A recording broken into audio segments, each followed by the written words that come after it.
আজকাল তো তোর কোনো খবরই পাওয়া যায় না, থাকস কই? আর বলিস না রে ভাই, মিলন মাস্কের মিটিং এ ব্যস্ত ছিলাম। মিলন মাস্ক আবার কে? ইলন মাস্কের কাকা তো ভাই মিলন মাস্ক ব্রাহ্মণবাড়িয়ায় থাকে। জানোস না কিছুই? আমি আর মিলন মাস্ক মিল্লা বাংলাদেশে স্টারলিং আনার চেষ্টা করতেছি, বুঝছো? স্টারলিং বাংলাদেশ।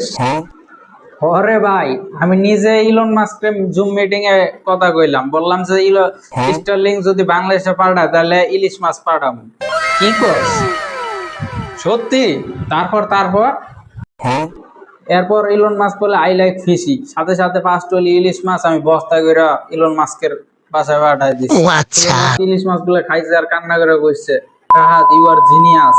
তারপর কি, স্টারলিং বাংলাদেশে, বুঝলি? তুই সাফা না দিলে বাংলাদেশে বৃষ্টি হয় না, এটা জানোস? হ্যাঁ, এটা জানোস? তুই বাংলাদেশে বৃষ্টি হয় না তুই সাফা না দিলে? আরে ভাই, গত সপ্তাহের বৃষ্টিটা আমার চোখের পানি ছিল, বুঝলি?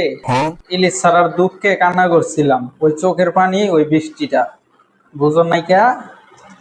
এখন যা তো যা যা যা, বাক, ডিস্টার্ব করিস না।